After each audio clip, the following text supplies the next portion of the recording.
Apa kabar teman? Bahagianya kita bisa bertemu kembali di titik pandang di sana Citatur Pertamanan dan Patrimoine. Toulouse tidak dapat terpisahkan dari Sungai Garonne, sungai yang membelah kota Toulouse. Berjalan di sepanjang sungai di pagi hari untuk menikmati kehangatan matahari atau sekedar mengagumi matahari terbenam di sore hari sangat menyenangkan. Hari ini kita akan bersama-sama melihat perjalanan dari Sungai Garonne dari dekat beserta jembatan-jembatannya. A tout de suite.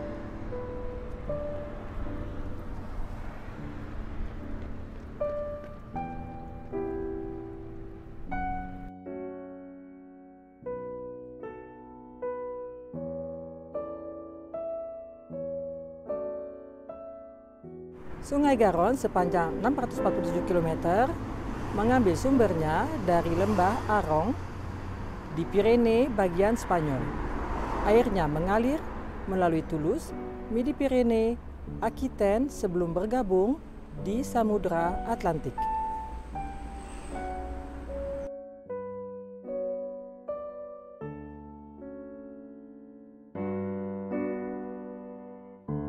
Sungai Garonne tidak dapat terpisahkan dari pelabuhan, tanggul-tanggul, dan dermaga-dermaganya yang dibangun di sekitar abad ke-18 dan 19. Terbuat dari batu-batu bata merah yang warna cantiknya dapat berubah berkat terpaan sinar matahari di sepanjang hari.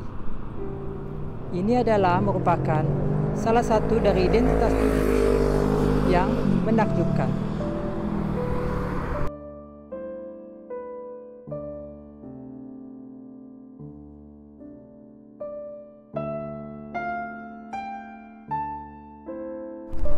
Sejarah bergulir, kisah yang terjalin antara Sungai Garonne dan Toulouse tetap membekas sejak berabad-abad yang lampau hingga hari ini.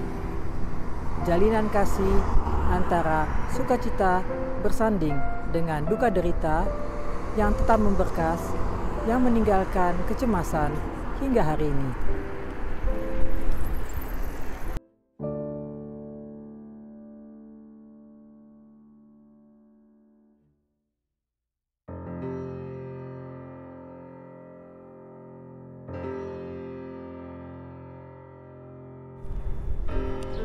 Sungai ini banyak jasanya terhadap kota bunga violet Toulouse, lama berfungsi sebagai jalur transportasi penting bagi penumpang, hewan, ternak, barang-barang perdagangan kayu, marmer dari Pirene, dan transportasi berbagai perdagangan lainnya. Sempat lama sebagai sumber mata pencarian sebagian penduduknya yang setiap pagi berangkat mencari pasir, batu untuk bangunan-bangunan Toulouse, memancing di mana-mana di sepanjang sungai.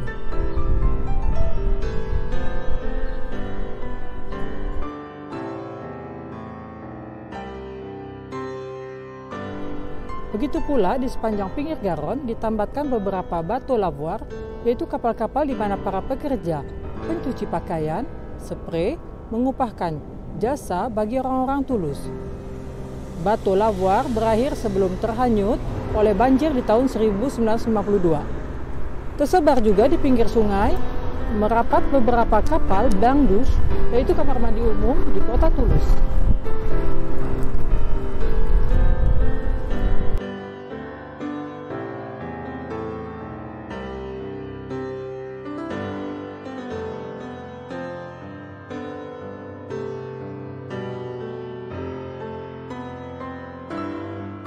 Sementara itu, di pinggir sungai yang berumput pada masa lampau bermanfaat bagi para pengembala dengan membiarkan ternak-ternak mereka merumput. Pada tahun 1917 sempat juga digunakan sebagai kebun kentang untuk mencukupi kekurangan bahan makanan para penduduknya akibat Perang Dunia.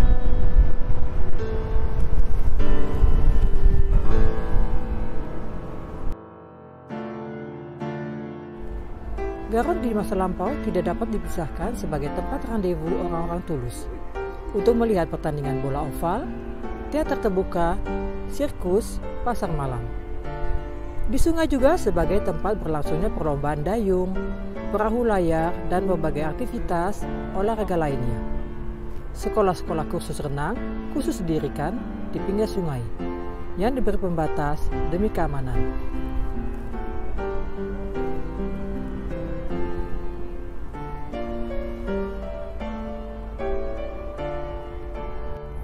Sayangnya, di samping manfaat besar yang meninggalkan ingatan baik, menyertai pula ingatan buruk yang tidak bisa dihapuskan. Garonne juga meninggalkan trauma akibat ulah dari sungainya.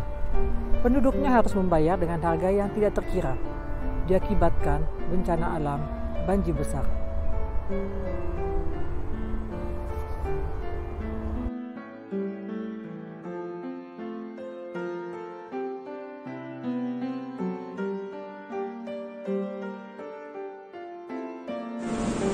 Di malam itu pada tanggal 23 Juni hingga keesokan harinya 24 Juni 1875, setelah beberapa hari turun hujan deras, ketinggian air yang mencapai 8 meter 62 cm membangunkan dan mengagetkan penduduk Toulouse. Air sungai mengepung dari mana-mana, terutama di sisi kiri Rive Gauche, Saint-Cyprien, distrik yang sangat populer dengan bangunan-bangunan yang sangat sederhananya dan rapuh. Sangat terkena dampaknya, terutama akibat derasnya hantaman air. Lebih dari sekitar 200 orang penduduknya tewas di bawah keruntuhan selain hanyut terbawa air, dan sejumlah sekitar 1.400 rumah hanyut dan hancur.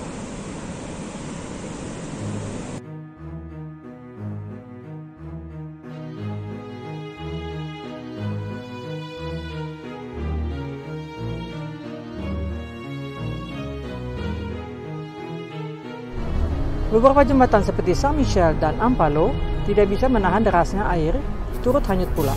Hanya satu-satunya, Pont-Neuf lah yang bisa bertahan akibat banjir dahsyat itu.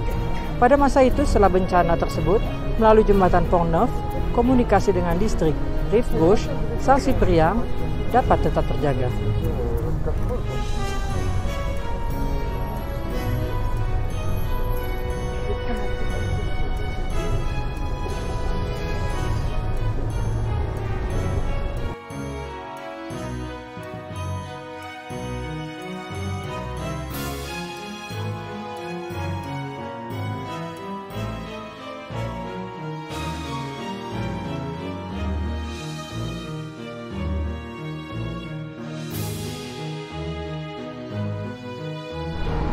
Sejak saat itulah, kota Toulouse harus lebih memproteksi diri, harus selalu mengantisipasi kenaikan permukaan air yang bisa datang dengan tiba-tiba.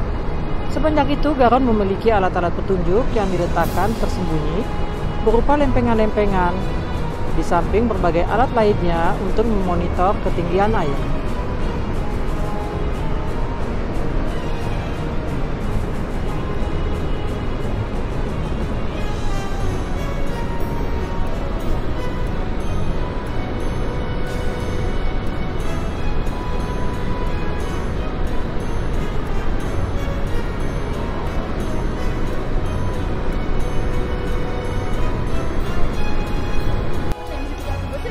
Menjadi saksi atas bencana banjir besar yang paling memakan korban jiwa dan benda di Prancis, dengan dipasangnya 120 stasiun pengukur di seluruh wilayah. Kenaikan sekecil apapun permukaan airnya, pengawasan dan analisa terus dilakukan dengan kewaspadaan yang tinggi terus-menerus selama 24 jam. Setelah banjir menyebabkan banyak korban itulah, Toulouse juga melindungi diri dengan tanggul-tanggul, digue, pintu-pintu penahan, porte de contention, di samping juga dilengkapi dengan stasiun-stasiun pemompa, stasiun de pompage.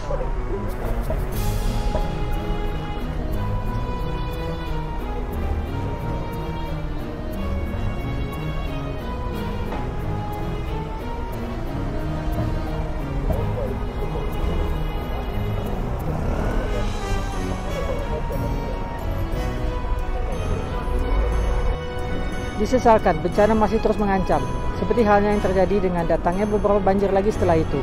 Banjir setinggi 4,5 meter di bulan Februari tahun 1952, atau ketinggian air mencapai 3 meter 15 cm di Januari 1955. Meteran di Quai de Tunis, dermaga Tunis, menunjukkan ketinggian 2 meter 30 di bulan Februari 2021. Sebagai pembanding, di awal bulan Januari 2021, meteran ketinggian air hanya mencapai sekitar 67 cm.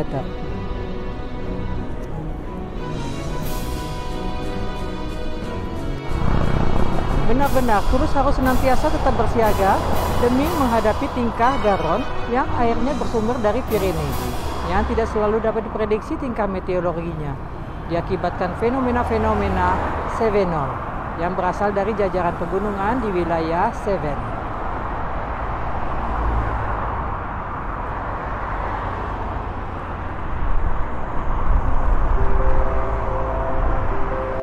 Hubungan kasih selalu terjalin erat antara Sungai Garonne dan jembatan-jembatannya. Yuk kita lihat satu-satu jembatan-jembatan ini.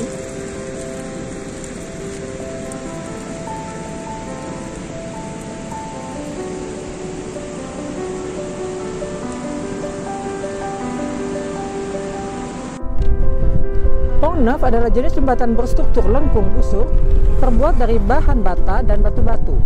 Memiliki 7 buah lengkung busurnya dan pilar-pilar pendukung yang diberi bukaan berlubang degauloir dengan panjang 220 meter menghubungkan Jalan Metz dan distrik Saint-Cyprien.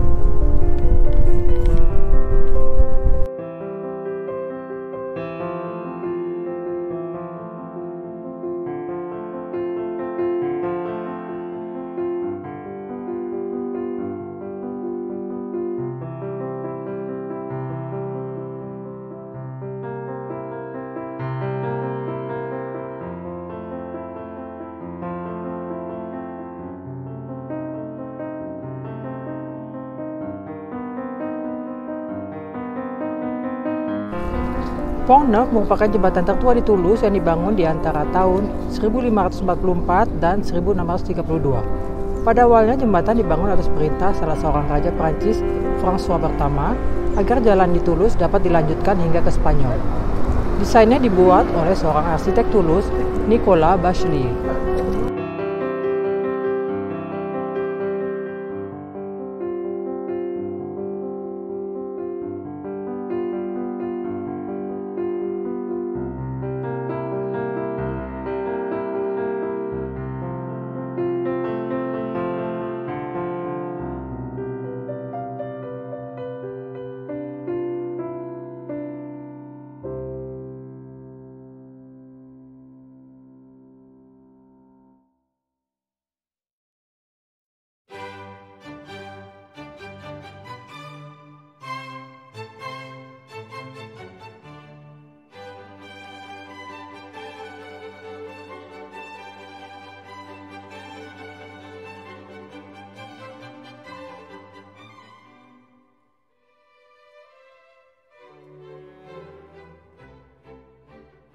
Pont Saint-Pierre terletak di antara dua jembatan Pont-Neuf dan Pont de Catalan. Jembatan yang kita lihat sekarang adalah jembatan kelima yang dibangun setelah dua jembatan pertamanya hanyut akibat banjir besar. Sedangkan dua jembatan lainnya dihancurkan karena dinilai rapuh dan tidak layak menghadapi sirkulasi kendaraan yang semakin meningkat. Pont Saint-Pierre pertama kali dibangun tahun 1850 sebagai jembatan gantung. Hancur tidak dapat bertahan terhadap terjangan air banjir di tahun 1875. Kemudian dibangun kembali tahun 1883 dengan menggunakan bahan kayu. Pada tahun 1987, jembatan sepanjang 240 meter ini dibangun kembali untuk menggantikan jembatan gantung. Di atas dua tumpukan batu-batu dan bata yang diperkuat menggunakan kabel metal. Pada awalnya jembatan dilengkapi oleh rumah jaga yang sederhana, tempat para pengguna jembatan membayar biaya agar bisa melewatinya.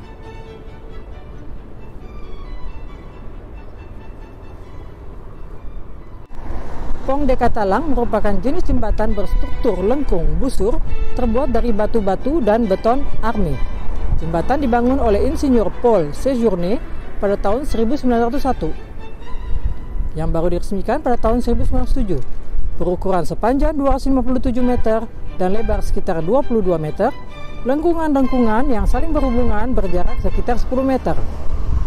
Serupa seperti Pont-Neuf, kekhususan dari jembatan ini adalah memiliki ano atau cincin yang cukup besar di tengah pilarnya yang berfungsi untuk meringankan hantaman keras sewaktu banjir dengan cara mengalihkan air-air ke sisi lainnya yang kurang masif. Jembatan ini menjadi simbol persahabatan antara Occitanie dan Katalan, Occitano-Katalan.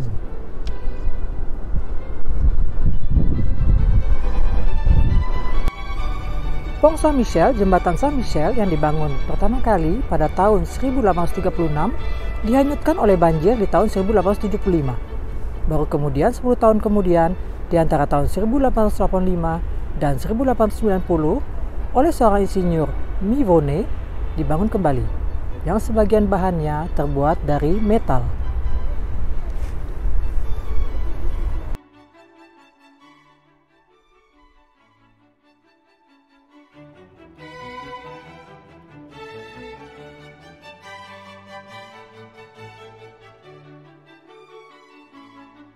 Pada tahun 1954, jembatan sepanjang 326 km ini diganti menjadi sebuah jembatan beton arme. Hari ini menjadi sebuah jembatan yang paling sering dilalui oleh kendaraan-kendaraan.